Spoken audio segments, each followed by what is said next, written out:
February 5, 2020 for the updates on the 2019 NCO health event. Hi, good afternoon everybody. We have quite a few updates. Kala ako sa inyo. Hello, okay. Good afternoon everybody. We have quite a few updates today and we'd like to welcome all of you and give you our report. The Department of Health would like to confirm that a sample from a 60-year-old female Chinese patient who under investigation or PUI tested positive for the novel coronavirus 2019 nCoV.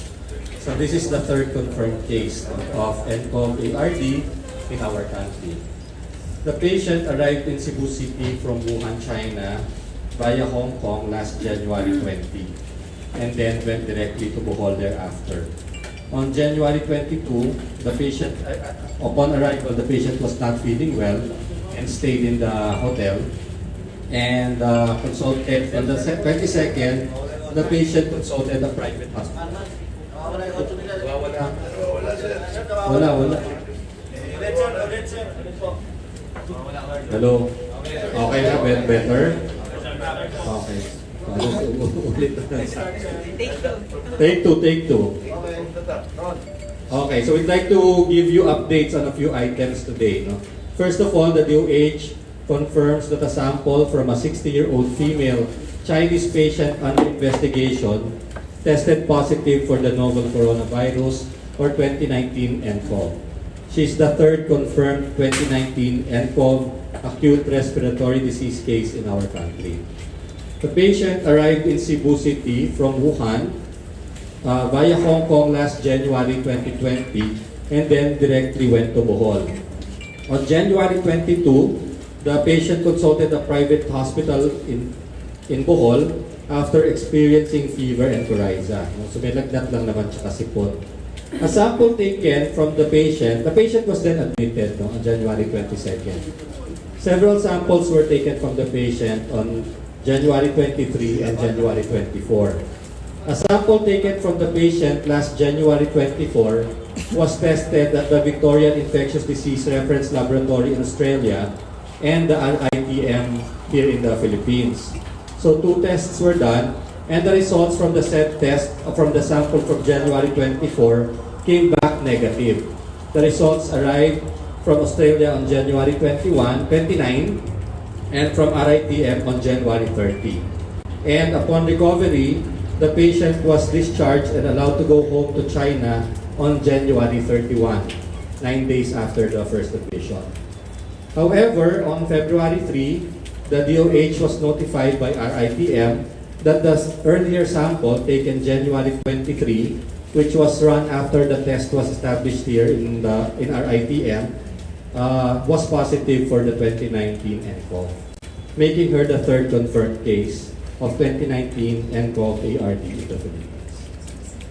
The Epidemiology Bureau has initiated contact tracing of persons who interacted with or those who were in close proximity to the patient, especially during the first leg of her trip before admission to the hospital. The Bureau of Quarantine and EB are coordinating with the concerned airlines, while the Central Visayas Center for Health Development is in coordination with the hotel where the patient stayed and the hospital where she was confined. On the PUIs, our persons under investigation, the DOH would like to report that as of 12 noon today, we have a cumulative total since the beginning of 133 PUIs for the 2019 nCoV ARD.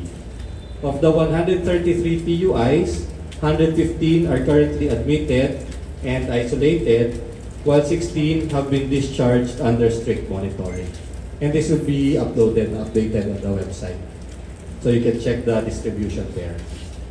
115 are admitted, 16 have already been discharged. 115 admitted, 16 discharged. And of course, we have the 2 fatalities. Kaya may kulang na ito. Among the PUIs, 63 are Filipinos, 54 are Chinese, and 16 from other nationalities. 32 of the total 133 reported to have traveled from Wuhan, China to the Philippines. 32. Yung iba kasi, yung mga Filipinos natin ngayon, most of them were travelers from Hong Kong before the ban. And of course, the close contacts from the contact tracing. We would like, of course, to remind the public to still practice proper hand hygiene and cough etiquette, which is still the best way to protect yourself from the virus. We have also have an update on the contact tracing for our positive case. As of today, the Epidemiology Bureau has assessed 203 contacts and home quarantined 188 of them. These are the patients who have no symptoms. Of the 203 contacts, 15 were noted to be symptomatic, merong lagnat or may nararamdaman na ubo or sipon. Dun sa 15 na yon, 14 were already isolated for monitoring. Yung isa, hindi pa natin na-admit at nagpapatulong pa tayo sa local government unit and the other government agencies. The DOH is currently working with other concerned agencies to expedite the contact tracing process. We're now working with PNP and other government agencies, including the LGUs, to help expedite our contact tracing. The DOH would like to urge passengers from Cebu Pacific Flight 5J241 from Hong Kong to Cebu, both on January 20 and January 21, 2020. Cebu Pacific Flight DG6519 from Cebu to Dumaguete on January 21, 2020, and Philippine Airlines Flight PR2542 from Dumaguete to Manila on January 25, 2020 to cooperate with DOH representatives who will be getting in touch with them for assessment. So yun ito yung tatlong flight na pinapakiusap namin kapag tinawagan kayo, or kung sila hindi pa natatawagan, maaari naman silang pumunta sa ating regional office and they can contact us so that we may be able to assess them and check and monitor them. Thank you. Sir, simula after ng hearing kahapon, meron bang nabago sa system ng contact tracing like yung proposal na ipaubaya sa CAB? Well, ang nangyari ngayon, after the hearing yesterday, first of all, nung una kasi natanggap natin yung list ng passengers from the airlines, kaya lang pangalan lang, walang contact information. But since late afternoon, they have also now shared with us the contact information, which has made it easier for us to contact itong mga nakasabay sa aeroplano. And also, meron meeting kanina with the police, with the PNP and other government agencies para nga magtutulong-tulungan at i-support nila yung Epidemiology Bureau. Kaya lang hindi ko pa alam yung results ng meeting nila. But we are now getting the help of the other agencies. Certain summers, pinapublish sa newspaper yung name ng lahat ng passenger. Kino-consider ba yung gawin niya? Well, I think this is one of the considerations at this time, no? Pero wala pa tayong decision on that.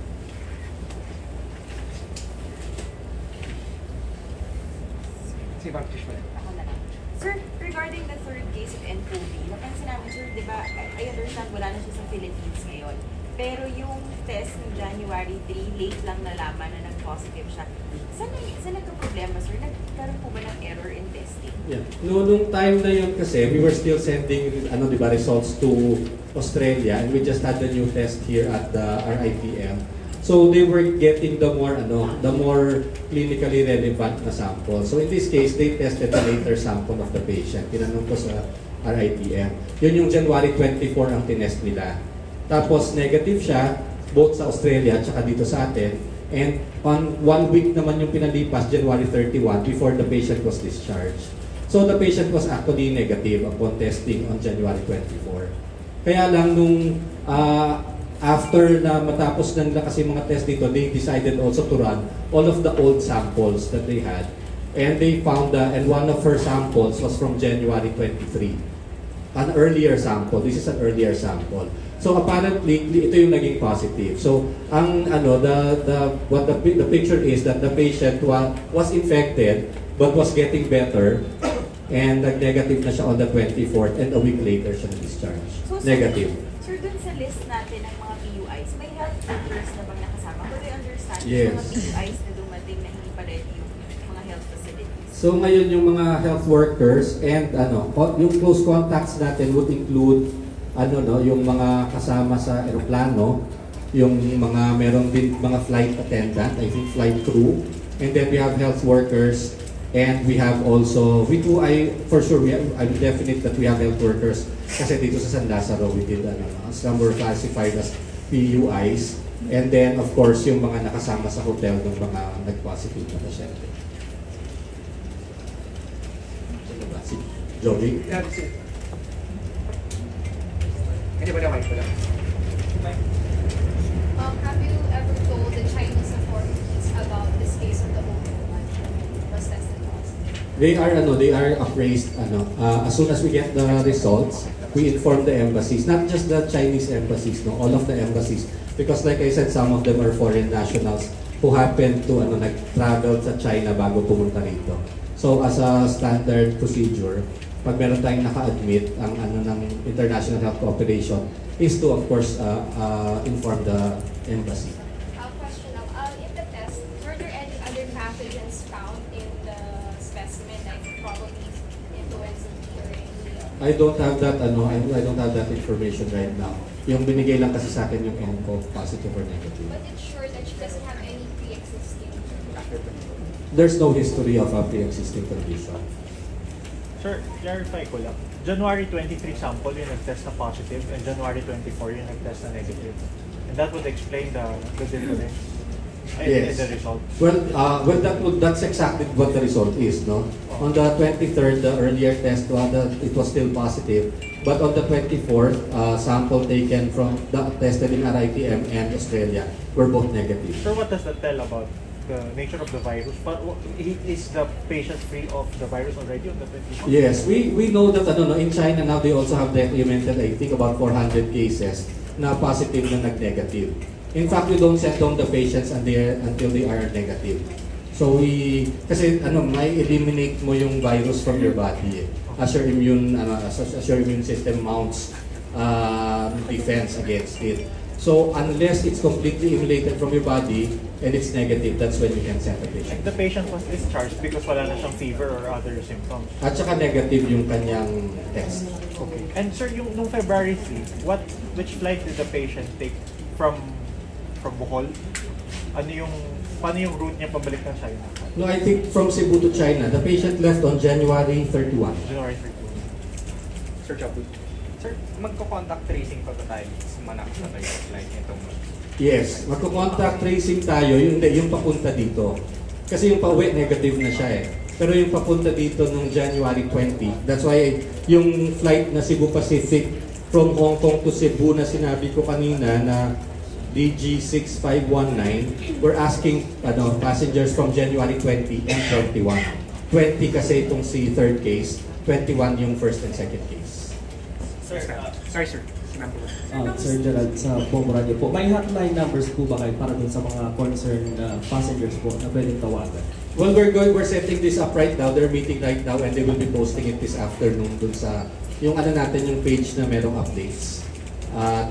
Inire-ready lang ngayon, nag-meeting sila doon sa offset natin. It will be posted.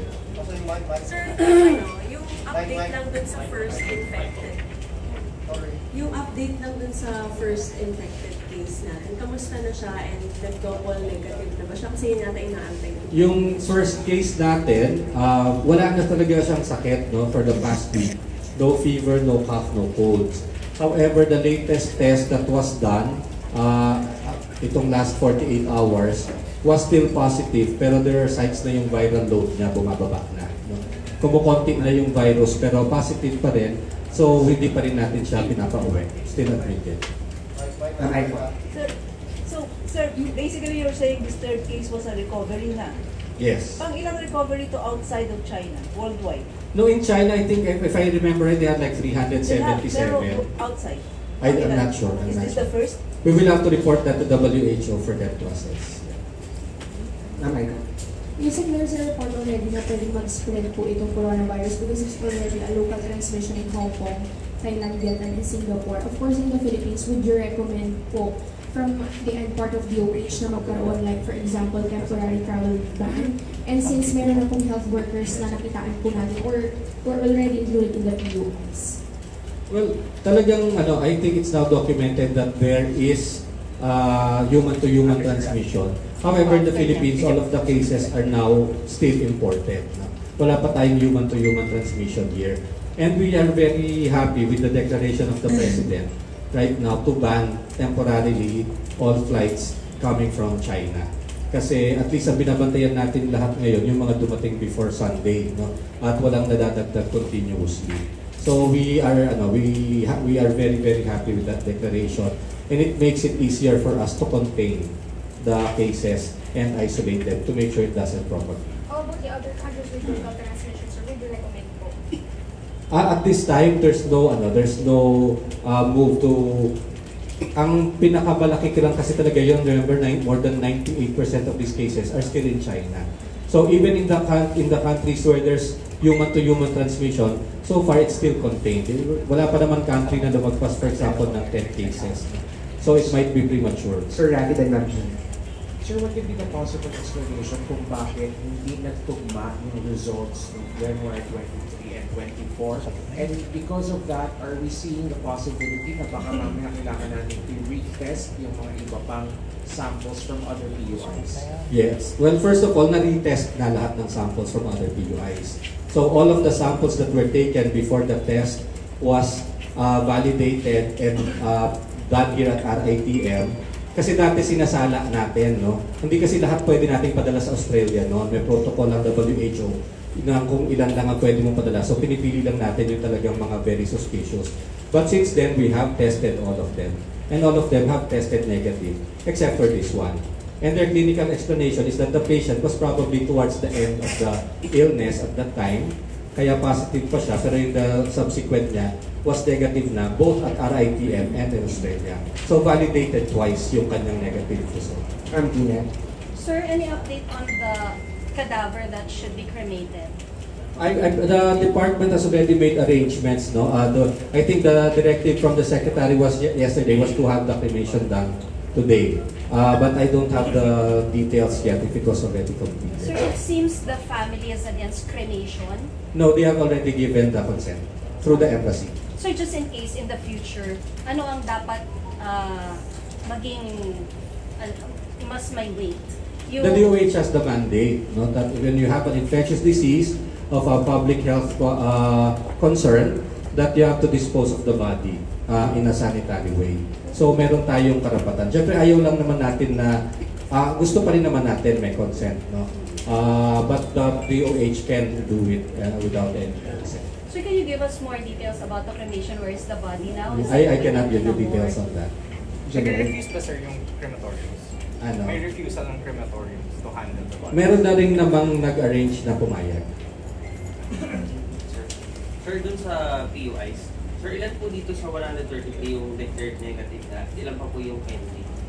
Yung kasing yung pending, wala pa tayong nadagdag na declared negative from the last report.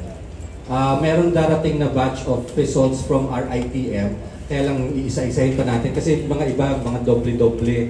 Halimbawa 450 yung papadala, some of them have 2 samples, 3 samples. So I have to double check it. We will update you on the negative status by tomorrow. Tapos sir, sorry, follow-up lang. Dito sa contact tracing, 15 are symptomatic, 14 isolated. Ano po nangyari dun sa isa? 15 yung symptomatic, no? Ito yung may sakit. Yung isa initially nagre-refuse. Yan po yung sinabi ni Secretary. Oo, nagre-refuse magpa-admit. So nagpapatulong na kami sa LGU tsaka sa police. Sir, Wait lang siya. Sir, any update doon po sa possible quarantine areas ng Valencia? Si Secretary is there right now. Ang directive sa kanya ni Presidente, kasi nag-cabinet meeting pa kagabi, is to take a look at the facility right now and make sure it's ready. No? In case we repatriate very soon. So that's final, sir. Yun talaga ang working natin. That's the working plan right now. Unless it changes very soon. But I think that's what we are planning right now. Ilan po yun or meron pa ibang facility? Sa ngayon yun muna. Meron pang iba kasi ng mga facilities na on the table that are being discussed. No? Merong island na facility. Tapos meron pang iba tayong mga ano rin naman no, na pwedeng gamitin. Pero at least foremost, malaki kasi yung TRC. No? This was initially built for 10,000 people. And it's only being used yung ating rehab for 1,000 lang. Tapos may training center yung police for another 1,000. So, hindi naman ganun kadami yung i-repatriate natin. So, probably, it would be a lot easier if we keep them in one quarantine facility. Sir, yung pong step-by-step ng repatriation, paano po ba yung mangyayari? Well, sa interagency task force yun. No? So, yung DFA, ang kasama natin, at saka lead dun sa site sa China. I cannot give you too much details on this. I'm not completely knowledgeable. But from what I understand is, of course, number one, they're going to arrange for a flight to come in and then pick them up. Yung crew, hindi naman sila bababa ng aeroplano, kukuha lamang talaga ng ating mga pasahero. Ang DFA, ang nangihingi rin siyempre ng landing and take-off na permission from the Chinese government. Kasi naka-lockdown nga yung Wuhan eh. So kailangan natin ng special permit to come in and then to take out. And then when they come here, meron tayong crew ng Department of Health na pupunta rin sa China to assess them before they get here. At may kasamang babalik. Pagdating, of course, the Bureau of Quarantine will be there also to assess them. They will not be passing through the regular Bureau of Quarantine area and the immigration area. We will make special arrangements and then they will be transported to the quarantine facility. Last four question, Ms. Trish, then Ma'am Sheila, Sir Micaela, then Ma'am Tina. Sir, follow-up lang po regarding Port Magsaysay. What will be the protocol there, sir? Kasi sabi ng hindi raw sila yung magmaman. They can only provide security and yung sa perimeter lang yung kaya nilang i-provide in the house, but not the assistance in taking care of the people. Yeah, the medical personnel will be from the Department of Health. So I think that's why the secretary is there right now and the other government agencies to discuss the operations. Pero yung medical personnel sa amin. Ma'am Sheila. Sir, yung sa contact sa 15 na PFPY, ilan yung health workers, yung breakdown, and then kumusta yung health workers, anong trabaho nila? Sandali lang ha. Yung health workers, hindi ko naman magbibigay sa yung nasaan sila. Yung kanilang privacy. Meron halo-halo. No? But yung 15, ano to mga close contacts ito? Let me just check ha. I'm not, the EV has a list right. I'll get back to you on that. Sir, RITM notified DOH on February 3 about the third case. Yes, yesterday. Sir, why did it take 2 days for the DOH to announce it to the public? Today is February 5. Yeah, it was like they found out evening of the February 3rd. Okay. And yesterday we were at the Senate, as you well know. The Secretary was at the Senate the whole day, and that's why hindi tayo nakapag-press con kahapon. Sir, was there no sense of urgency na i-announce siya earlier given na may third case? No, but the regional office already knows and they started the contact tracing already yesterday. So it's just yung today lang kasi hindi tayo nagkaroon ng briefing kahapon. Okay, so but I think the Secretary actually, I saw it online this morning so I think the Secretary actually announced it yesterday. Sir, what's the process that the DOH follows in terms of announcing the confirmed cases? Kasi for example, in the second case, you found out about it already on Saturday, February 1, and it was announced the next day, February 2. And in this case, you found out about it February 3, and it was announced on February 5. Could you walk us through why the 1 day? No, this one, it was just really the intervening circumstance that the Secretary was at the Senate the whole day yesterday, plus the fact that of course that the patient was actually tested negative and was sent home. No? So, yung regional office naman namin, syempre unang-una, before we announce it, we make sure that the regional office knows already and the local government unit also knows. No? Kasi magagawa tayo ng activity doon, ayaw naman nating magulat sila kung ano yung nangyayari. So the contact tracing was already done. And the Secretary, I think, announced it after the Senate hearing last night. Kaya marami sa yung tumatawag na kagabi. But we just had to formally announce it today because it's the first available opportunity for us. Sir, you coordinated and informed the LGU first or the local community before you announce it to the general public? Yes, we do. Ma'am Tina, then last. So yung 3 health workers doon sa 15, from the 15, 3 were health workers. Ano sir, the nurse, doctor? Health workers. Ano po yung condition nila ngayon? They are stable. All of them are stable. What are the symptoms? May symptoms ba? Fever, cough, colds. Fever, cough, and colds. Quarantine period ended. Sir, does the DOH have information on a 66-year-old Chinese from Wuhan na nag-Pilipinas and then back to Wuhan, tapos doon daw namatay? That's a very particular, I cannot tell you now because we have a list of 133, So if you have any details, we can check it for you. Sir, on the third case, are you at liberty to mention the hospital? No, right now I don't have that information yet, no. But I think we will be announcing. Sir, last, on Magsaysay, can you give us a picture kung nasaan ba yung isolation wards and all the repatriates, are they just in one room or 2 in a room, 3 in a room? Like I said, it's a very, very big facility, It's for 10,000 people. And they found one, nakita ko yung map, na talagang nakahiwalay siya from the big, compound. There's one building that can house 1,000 people na nakahiwalay talaga siya, separate siya from the other facilities. But separate rooms? Sir? Kayang separate rooms doon, I'm pretty sure. Malaking-malaki talaga eh. Ano yung I just saw the pictures, but kailangan doon? well, actually lang naman wala naman silang sakit eh. Ika-quarantine lang natin sila. So parang hotel facilities lang naman. Kasi yung may sakit, hindi naman doon pupunta. Isa hospital natin dadalhin. So this is more of like a hotel accommodation lang ang required natin with monitoring. Check lang natin everyday when nurse tayo, check sa doctors kung may nilalagay.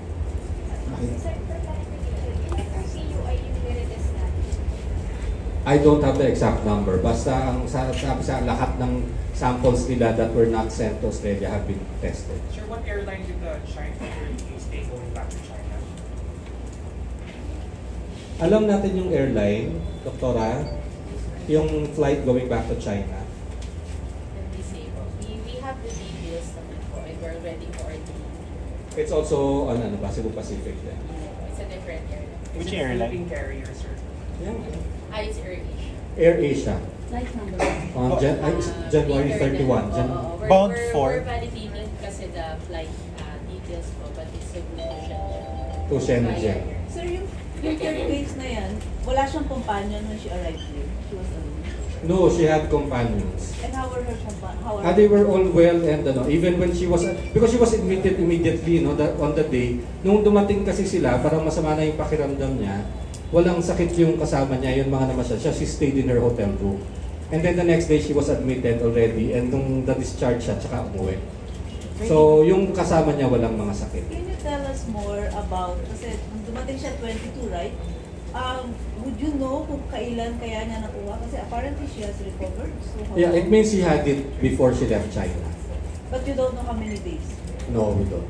Tapos sir, may statement kasi kahapon si Secretary Lorenzana about a wife of a senior military officer who came from Hubei and was admitted sa Diluna but she tested negative. I just wanted to ask if you have other Filipinos na, kasi she might have had companions who are now under investigation. I do not have the details of that particular case right now. I'm sorry. Last question, Ms. Aida. Sir, you were given additional 2 billion pesos for the encode. Kasama po ba dun sa priority na bilhin po yung decontamination and isolation tents po? Yes, actually we're asking, it hasn't been given yet. It's going to be a supplementary budget. But this is really to prepare, most of it will be to prepare our hospitals to make sure that we have the supply of our protective personal equipment and yung mga sanitation needs natin for the hospitals to make sure that they are always decontaminated and clean. The budget will be That's from the DBM ang maghahanap ng kung saan. how many, do you have any list na po kung ilan po yung isolation or decontamination tents na I don't have that right now. Sir, hindi na-track dun sa, di ba meron tayo sa airports ng mga monitoring na sinatap, hindi na-track itong third case? Walang lagnat. Nakadaan siya sa... Remember, this is January 20, no? So, medyo open pa talaga. Ibig sabihin, wala pang ban ng flights from anywhere. And we had very limited information on the ENCOG. And it was really tracking patients with fever. So, this patient had no fever when she passed through our airport. So with what happened to the third case, can we still say that our test kits are reliable? Yes, because in this case, the January 24 sample was sent both to Australia and to RITF, and they were both negative. Tapos tinetest, lahat ng mga test natin so far, yung mga positive, ano yan, correlated yan, pareho sa Australia at saka dito sa atin. So they are validated. This is a very well validated test. Sir, were there people in the Fort Magsaysay facility na specifically people recovering from drugs na makakasama ng I don't think so. Separate yung separate Pero- building talaga siya. Walang mixing. Okay. Oo, walang mixing. Thank you, Okay, thank you very everybody. much.